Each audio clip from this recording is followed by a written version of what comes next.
So folks, first and foremost, if you are new to the AWS certifications, you might have done other certifications. My question was, have you done any AWS certification? Don't take any AWS certification lightly. I have done a Microsoft certifications multiple times. I am certified on ML side of Azure, DP203, which is data engineering side of Azure.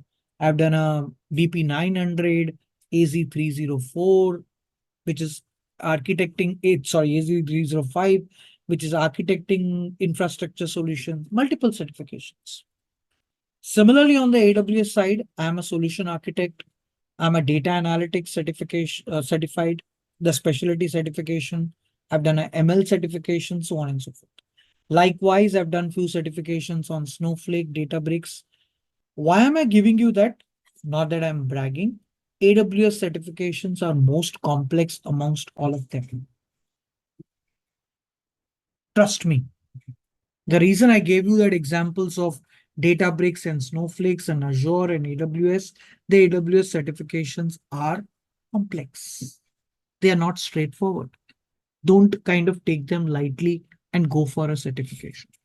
So if you have done any other certification, AWS certification is little different, which is where my question was, how many of you have done an AWS certification? First pointer to all of you who are new to AWS certifications. Second, my dear folks, there are steps to do any certification. I'm giving you a mantra to clear any certification. Like I said, I would have done certification in multiple areas, right? Typically, if you look at my average, I try to do a certification every quarter. If not every quarter, if I'm busy with my consulting assignments, then I try to do it every half yearly one certification. Typically, I've seen over a past couple of years, I've been doing 3 certifications in every year. The next one is lined up is a Databricks generative AI certification. Right? Databricks has recently launched a Databricks generative AI certification, which I'm going for an exam end of this month. Right, prepping myself on Databricks Gen AI and going for that certification. But the mantra of every certification is the same. Step number 1 to do any certification. Any idea, folks? What is step number 1 to do any certification? Study, practice will all come in. But if you think of first step as studying, practicing, trust me, you'll keep studying, you will keep practicing, and will never get a confidence to go for a certification. Or you would procrastinate it. You will prolong it. All of us are busy in our work life. We have got a home life. And it is so easy for us to procrastinate things, to prolong things, so on and so forth. So first step, first mantra of any certification is go and book a date. You may call me a fool, but I'm talking with an experience. Go and book a date. But then you might ask me, Sanjay, you are really a fool. I am just starting and you're asking me to book a date. I'm not saying book a date for now. Take a 45 days from now. Take 30 days from now. Give sufficient time. I would say take 30 to 45 days from now. And AWS also allows you to postpone an exam once, only once. You can't postpone it multiple times. Keep that in mind. Don't use that as a weapon. So in case you have to postpone it, you can postpone it once. But go and book a date. So the advantage of going and booking a date is we all come with that mindset of exam pressure. I remember my engineering days. We used to have a 6-month semester, right? 8 semesters in our engineering. 6 months we used to have every semester. Did we study for all 6 months inside a semester? No, I used to start preparing for my semester exams only a month prior, maybe 15 days prior also at times. That's because that builds an exam pressure. We all are kind of set for that exam pressure. So build that exam pressure. That is step number 1. Now, whatever timeline that you choose, 30 days from now, 45 days from now you work backwards. Create a plan. Say you are going with 30 days plan. Here is your week-wise plan. Week 1, reiterate whatever we have learned. Reiterate whatever we have learned. If practically it is possible, practice everything that we have done because that will allow you to memorize more. Trust me, theory will not kind of relate you, but when you're doing things, you can relate better. So all that K21 labs that you were given, or the labs that I had done, I was deliberately doing labs which were not there in that K21 catalog. You see that none of my labs were same. Why? Because I was knowing you will do that labs. I will do something different when I'm teaching you. And that will give you a complete cycle or maybe a wholesome of things that you can do. So reiterate whatever we have learned in week 1. Spend at least couple of hours, at least 2 to 3 hours every day for the next 30 to 45 days. Reiterate whatever we have learned. Week 2, I will give you some quick guides to go through. Give me time till Monday. The reason I'm saying give me time till Monday is because of this. I'm myself a data analytics specialty certification certified. At Ethel, I think you have also done that. Now that certification, and I think what you would be planning is the new certification, which is Data Engineer Associate Certification of AWS. This is the newly launched certification, launched couple of months back. It is a lightweight version of your specialty data analytics specialty certification. It is a subset. If you've done a data analytics specialty certification and if you are good, it will be very easy for you to go for a data engineer associate. In fact, you don't need it, but in case you want to go for it, you can go ahead without preparation also, or with a little preparation also. Now, first 2 weeks is the reiteration or going through that exam prep, quick guides, whatever you have it. But let me tell you, folks, doing a certification is a different ball game.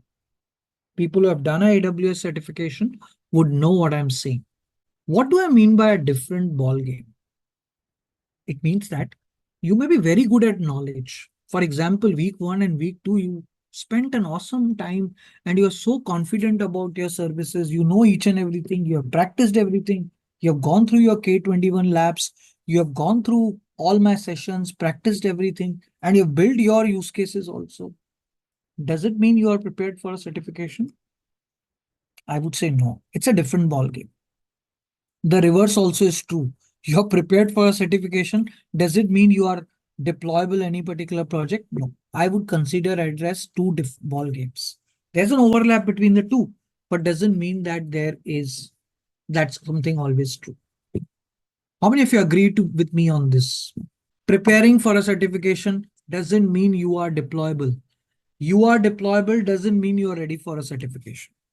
I feel that so. And I'm talking with an experience of certifications that I have done it. So, my dear folks, spend not more than 2 weeks on reiteration, referring to that quick guides. If I share some PDFs with you, don't spend more than that. If folks, I'll give you one more excellent resource. If your companies are AWS partners, I don't know how many of you are working with organizations which gives you which typically are AWS partners. You get a free access to exam readiness workshops. I have seen that AWS sometimes launches this exam readiness workshops for a general public also. I'm not sure at this point of time they are doing it. What is this exam readiness workshop? It would be something like this: exam readiness for AWS Data Engineering Associate. And it is not more than 4 to 6 hours of course. That's it? Yes. So Sanjay, what do they teach in 4 to 6 hours? So many services. They don't teach you.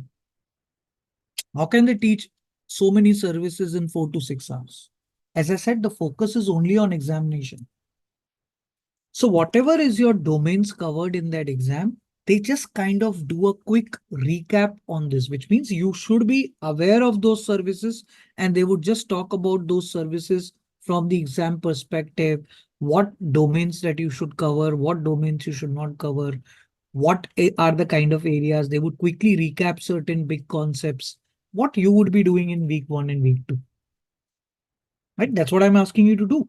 Week 1 and week 2, reiterate. Quick guides. That's what they try to do in 4 to 6 hours. Not always effective, but sometimes helps. Now, if your company doesn't have, I don't know whether they are doing these public workshops now. There was a time when AWS used to run that public exam readiness workshops. I will have a check again if that's still on. In between, they are discontinued with that. But just like I wanted to refer that. Now, my dear folks, the week 3 onwards should be only certification preparation. As I said, it's a different ball game. You may have done a best in the first few weeks. You may be an excellent data engineer. I bet you are not prepared for a certification yet. So preparing for a certification means now you should go ahead and start attempting exam questions. I've seen people not spending week 1, week 2, they directly go for week 3. Start attempting questions, then understand it. But I don't like that way of doing it. So first spend time on week 1 and week 2, strengthen your concepts, then come to your week 3 over here. Now week 3 onwards, at least for good 2 to 3 weeks, week 3, week 4, and probably a week 5. And if you have taken more time, like I've sent here 45 days, I would add one more week here for week 6. The next 4 weeks has to be absolutely focused on certification. Absolutely focused on certification. Now, what is this? You have to prep yourself for certification means you have to go ahead, take your exam questions, answer your exam questions. When you answer it, you may have a right answer, wrong answer. Don't just focus on what went right. When you go wrong, reiterate and check that particular concept, which means alongside read it also. Alongside get your concepts cleared over here. You might ask me, so Sanjay, from where I can get this particular exam questions? Let me help you. So folks, I'm sure the K21, as a kind of an organization, they do a great job in prepping you for a certification and all of that. They have created a lots of scenario-based questions for your data engineering kind of your kind of a role, maybe data engineering associate. Those questions, I've gone through it. They are really, really great. Let me just open this for you. I'm just going to open this. So you can see, I think these are very good questions to get started. Right? These are good hundreds of questions that you have it. There are 3 practice test papers that you have it. I would request you to go through these particular questions and understand it. As I said, don't just go after a particular question and answer it. Each question that you go through it, it doesn't matter if you in a day you are solving half a paper. It's perfectly okay. When you start, you may solve lesser questions. For example, in a paper, let's say if you are going to have 100 questions, in a day if you solve 50 questions, that's perfectly okay, at least for the first 1 week. But whatever you do it, it has to be with an explanation of your correct answers and incorrect answers. Reiterate the concepts. Go back. Check your knowledge. If the knowledge is not appropriate, go back to the documentations, go back to the references that I've given and kind of reiterate those particular concepts. Solve these papers. Try to solve this in a week's time. Now, I'm sure you would ask me, so Sanjay, are these the only papers that you should go for it? Now, these are first 3 papers that are good enough. Practice test 1, practice test 2, practice test 3. It has got the kind of answers. It has got the explanations. Everything is there. But is there any other papers? Because, preparing for a certification, you need more number of questions. Try to solve at least 500 questions to get you prepped. You might ask me, Sanjay, what is the repetition percentage of these questions in AWS?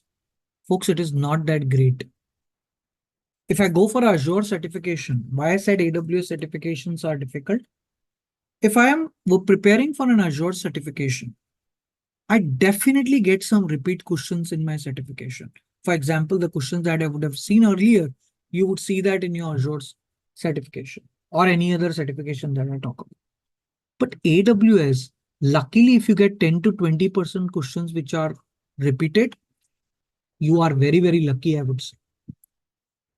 You might see scenarios are similar, but you will never see a repeated options, repeated questions. They have got a very, very big bank. And now you understand why I'm saying it's a little tricky.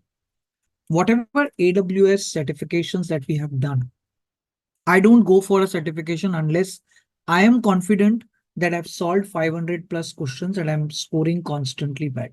Good. For the next 2 weeks now, next two kind of weeks also. Prepare, prepare, prepare. Try solving at least 500 plus questions for the next few weeks. Some people ask me, so Sanjay, when do I think I'm prepared for a certification? Folks, if you are going for an AWS certification, don't consider yourself prepared if you are not constantly getting more than 90% in any of your practice papers. So initially, the first 1 week or 2 weeks, you will run that practice questions in a preparatory mode. You will answer, you will answer a question, see if it is correct. If it is incorrect, reiterate. Solve a question, correct, good. If it is incorrect, reiterate the concept. But in the next few weeks, you would not run in a self-preparatory mode. You will see how much I am scoring, right? And if you are not getting 90% consistently in your last 3 attempts of your paper, you are not prepared for a certification. Please feel free to postpone your exam in that particular case. Only when you get 90% in your last 3 attempts, in your last 3 papers, go ahead and prepare for a certification. That's what is, folks, my guidance on the certification. So if you're going first time for the AWS certification, the questions are multiple choice questions. What do I mean by multiple choice questions? There'll be fewer questions, which will be single answer. Think of it as a radio button. Only one single answer. But there will be questions which will have multiple choices as your options, which means there'll be checkboxes. And this is where the trick is. The single option questions will be straightforward. For example, what does this service do? How does this service work? What is the advantage of this using this particular service? When do you use that particular service? But the moment you get multiple choice questions, that is a trick. Now, AWS doesn't give you full points if you have not given multiple answers, multiple choices correct. You don't get a score for it, which is where AWS question kind of things becomes tricky. So they are both single answer, whereas multiple choices also, multiple options. What is the pricing criteria? Does anyone know what is the passing criteria, not the pricing criteria? What is the passing criteria of AWS exams? So AWS has got its own algorithm, right? Not sure if they have changed anything recently, but then AWS has got its own algorithm. 70% is just a ballpark given that close to 70% is the criteria. It uses its own algorithm to kind of decide its pass or fail. Now, what does that algorithm means? It depends. It kind of uses the complexity of the questions. Some people might get a very complex question. Some people might get very simple questions. It tries to analyze your score with other scores. And then it decides typically whether it is a pass or a fail. But if you don't want to go into that complexity of how is that algorithm working, because we are not interested in that, you can consider yourself as 70% passing criteria. But as I said, you can only get this 70% if you're consistently above 90% in the last 3 papers, last 3 attempts. If you're not, I would rather say 90 to 95%. If you're not, stop yourself, postpone your exam. Don't go for an exam if you're not getting it. Hey there, if you like this video and want to go deeper and become an expert in AWS data engineer, whether you're already working into data or new to data and would like to take your career to the next level, I would like to invite you for a free class that I'm doing where we'll talk everything about data and data engineering services on AWS Cloud. be it S3 Lakehouse, or it could be Athena, Glue, Kinesis, Firehose, databases, RDS, all type of data. And we're going to talk everything about data, including why you should be learning. And I'm going to give you my 3-step framework to go from a complete beginner to getting certified and getting a high paid job on cloud or in data engineering on cloud. So if you're interested, enter your go to this URL k2academy.com/AWS data 02, enter your name, email address, phone number, and click on register now. And I'll see you in the other side of this class.